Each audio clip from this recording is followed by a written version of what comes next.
नमस्कार, आप सबको स्वागत है हमारे सिग्मा ऐप डेवलपमेंट एक्सप्रेस की 26 नंबर ट्यूटोरियल पर। और आज इस ट्यूटोरियल में हम बैकग्राउंड रिपीट और तो इस वीडियो में हम जो सीखेंगे बैकग्राउंड साइज और बैकग्राउंड रिपीट, ये किस तरह से यूज़ होता है, कहाँ पर यूज़ होता है और क्यों इसका यूज़ करना है, ये आज हम जानेंगे। और साइज का जो यूज़ है वो तो हमें काफ़ी टाइम करना पड़ता है, रिपीट कभी कभी हो जाता है यूज़। तो चलिए इसके बारे में डिटेल्स में जानते हैं। तो हम अपना कोड एडिटर पर से ओपन करते हैं। आप भी अपना कोड एडिटर ओपन कर लीजिए। Desktop user VS code open ना करे, वो अभी शायद तो डिफ़ॉल्ट का नोटपैड यूज़ करे, नहीं तो नोटपैड प्लस प्लस यूज़ करे। और इसी के साथ हम जो बैकग्राउंड रिपीट और साइज को देखेंगे, तो ये हमें काफ़ी ज़्यादा यूज़ करते हैं एक इमेज को मैनेज करने के लिए। तो इसके लिए हम यहाँ पर आ जाएंगे हमारा HTML फाइल पर, और यहाँ पर मैंने एक डिव लिया जिसमें बैकग्राउंड क्लास नहीं है, तो मैं इस बैकग्राउंड क्लास को रिमूव कर दूंगा और सिंपली डिव एलिमेंट को टारगेट कर लेंगे। और यहाँ पर बैकग्राउंड इमेज हमें यूज़ करना पड़ा रिपीट, और हमारा रिपीट है और साइज है, दो ही चीज़ का हम यूज़ करेंगे। तो चलिए आज हम जो देखेंगे, तो हमारा बैकग्राउंड साइज प्रॉपर्टी रिपीट में जो हमारा प्रॉपर्टी जो रिपीट है ना, उसका वैल्यू हमारे पास आता है एक रिपीट, दूसरा रिपीट x, रिपीट y और नो रिपीट।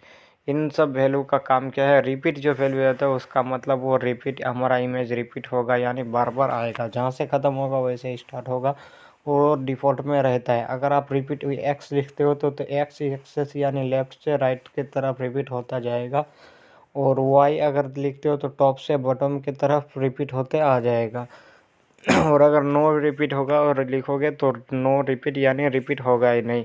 इसके साथ हमारे पास जो बैकग्राउंड साइज है उसमें 3 वैल्यू आता है, फोटो, कंटेंट और कवर।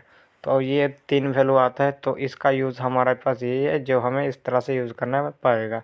तो यहाँ पर जो हमारा इमेज है, उससे पहले मैं फाइल को सेव कर लूँगा। आप भी सेव कर लीजिए। आपके पास जो CSS फोल्डर है, ये मेरे नूर प्रोग्राम्स यूट्यूब चैनल के नाम पर आपके पास फोल्डर होगा, उनके अंदर भी आपको HTML फाइल कंप्लीट किया है, तो वहाँ पर आपको HTML फाइल है। उसी के साथ CSS फाइल भी होगा। तो CSS फाइल में जो बेसिक है, बेसिक अभी हमारा चल रहा है, एडवांस में अभी हम गए नहीं, क्योंकि एडवांस में बाद में जाएंगे बेसिक कंप्लीट करने के बाद। तो आज जो हमारा CSS का 10 नंबर ट्यूटोरियल है, और ये 10 नंबर ट्यूटोरियल है, और इसमें हम देखेंगे background REPEAT repeat and size या साइज।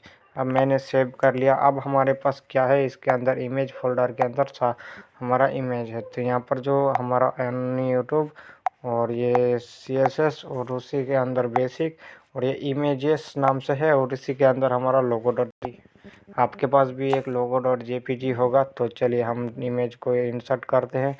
तो इमेजेस इमेजेस और स्लैश करना है और लोगो डॉट JPG, और जैसे आप करते हो आपका इमेज आपकी इमेज ब्राउज़र पर रन होगा और यहाँ पर दिख जाएगा। तो अभी हमारे पास कुछ भी आया है क्यों, ये हमारा तो टॉगल सिस्टम, यहाँ पर इमेज आया नहीं, क्यों नहीं आया। चलिए एक बार हम कुछ टेक्स्ट लिखते हैं। ये हमने टेक्स्ट लिखा, वो आ गया, लेकिन इमेज नहीं आया है। तो इमेज को अभी भी क्यों नहीं आया, URL ओपन करके देखते हैं फोल्डर का लोकेशन। ये CSS और ये बेसिक CSS, उसी के अंदर हमारा है इमेजेस और उसी के अंदर हमारा लोगो डॉट JPG। तो ये इमेजेस और उसी के अंदर लोगो डॉट JPG सही तो है, लेकिन इमेज लोड नहीं हुआ। और ये मैं डबल कोट के अंदर लिख लेता हूँ। ये अभी भी नहीं आया, कल वाले वीडियो में तो आया था, पिछली में। तो चलिए मैं इन दोनों को पहले रिमूव करता हूँ और ब्लैंक करके देखता हूँ तो क्या होता है। बैकग्राउंड इमेज में आया नहीं इमेज, और यहाँ पर हम आ गए और डिव को मैंने टारगेट किया। डिव टैग हमारा ये है। अच्छा, तो हमारा डिव का जो हाइट विड्थ है ना, वो हमने नहीं दिया, इसलिए हमें इमेज नहीं दिख रहा। तो इमेज का विड्थ हम कर देंगे 100, इस डिव का हम % कर देंगे और हाइट भी कर देंगे 100 VH। और ये यूनिट क्या है, इसके ऊपर में डिटेल्स में दिखाया। अब आप देखो हमारा जो इमेज है वो रिपीट हो रहा है। यानी एक बार ख़त्म हो रहा बार बार, इतना तो हमारे पास इमेज नहीं है ना। हमारे पास क्या है, मेरे पास एक इमेज है, तो इसे एक बार डिस्प्ले होना है, बार बार इस तरह से डिस्प्ले नहीं होना है। तो क्या करना है हमें, इसलिए हमारे पास आता है रिपीट। तो पहले हम रिपीट का वैल्यू देखते हैं, REPEAT रिपीट। और रिपीट में क्या है, अब हमारा रिपीट होगा, तो ये रिपीट होगा, रिपीट हो रहा है, सही है, इसलिए हमारे पास रिपीट वैल्यू आता है। और रिपीट अगर नहीं भी लगाओगे तो भी डिफ़ॉल्ट में वैसा ही रहेगा, और डिफ़ॉल्ट में ही एक्टिव रहता है इमेज में। और इसी के साथ रिपीट एक्स करते हो आप, तो ये रिपीट एक्स अगर करते हो तो यहाँ पर क्या होगा, अब रिपीट एक्स एक्सेस में हुआ है लेकिन वाई एक्सेस में रिपीट नहीं हुआ। इसी के साथ रिपीट एक्स के बाद रिपीट वाई भी आता है, अब वाई एक्सेस में रिपीट होगा और एक्स एक्स में रिपीट नहीं होगा। और अगर आप सिंपली नो रिपीट करते हो तो क्या होगा, ये नो रिपीट, अब ये रिपीट नहीं होगा, एक इमेज है तो एक बार ही प्रिंट होगा यानी डिस्प्ले होगा। तो मैं नो रिपीट ही रहने देता हूँ। अब आते हैं कंटेंट यानी बैकग्राउंड साइज में। तो बैकग्राउंड साइज में अगर आप ऑटो लिखते हो, ऑटो डिफ़ॉल्ट में रहता है, जैसा है वैसा ही रहेगा। अब यहाँ पर हम चाहते हैं कि ऑटो ना रहे, अब क्या रहे, कवर हो जाए, COVR कवर। तो VR कवर, अब कवर का मतलब क्या, कि इमेज कवर होना चाहिए, इमेज जितना बड़ा है उतना जगह लेना चाहिए। तो ये कवर हो गया, कवर। तो आप देख सकते हैं हमारा इमेज जो लोगो साइज में है, तो इसलिए कवर हो गया।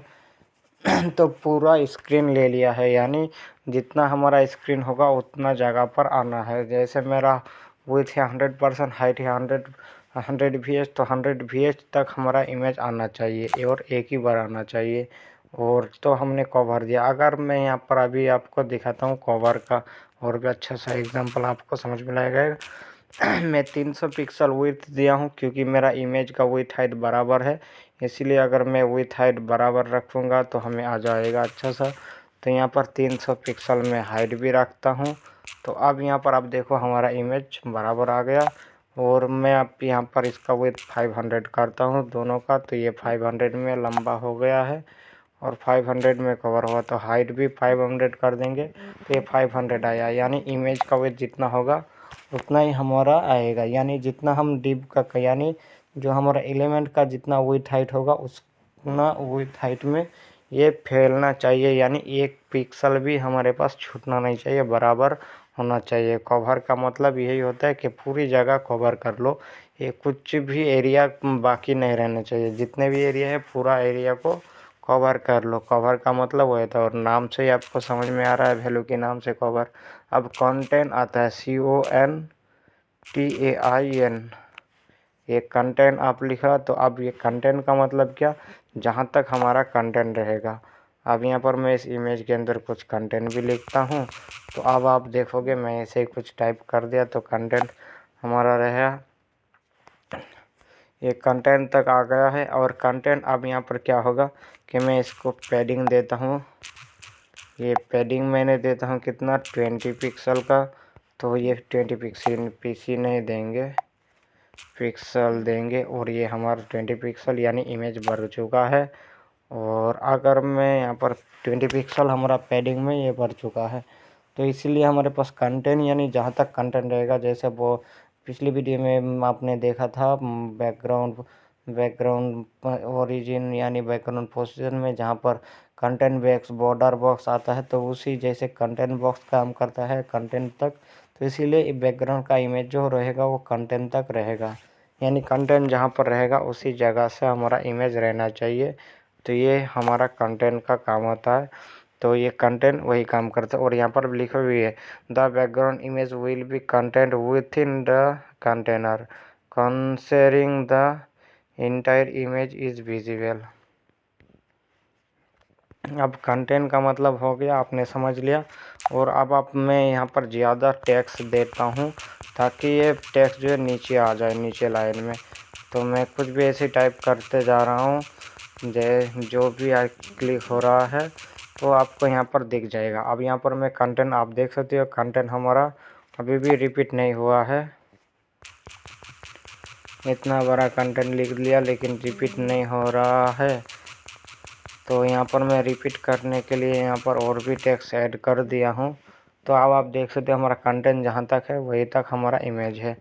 और अब यहाँ पर हमारा कंटेंट का काम यही होता है कि जहाँ तक कंटेंट रहेगा वहीं से हमारा इमेज स्टार्ट होना चाहिए। तो मैं अब फाइल को सेव कर लेता हूँ ताकि मैं ये फाइल मुझे आपको देना भी है जिप में कन्वर्ट करके। तो मिलते हैं नेक्स्ट वीडियो में। Thank you, keep watching. आपको अच्छा लगा वीडियो को देखकर, आपने बॉर्डर बॉक्स, बैकग्राउंड पोजीशन और बैकग्राउंड रिपीट, बैकग्राउंड साइज, इन सब के बारे में आपने जान लिया है। और आज के बाद वीडियो से हमारा बैकग्राउंड का चैप्टर ख़त्म होता है। नेक्स्ट वीडियो में, कल वाली वीडियो से हम नया चैप्टर स्टार्ट करेंगे जो हमारा होगा टाइपोग्राफी के ऊपर। तो चलिए हम नेक्स्ट वीडियो में टाइपोग्राफी के इंतज़ार करते हैं। मिलते हैं। Thanks you.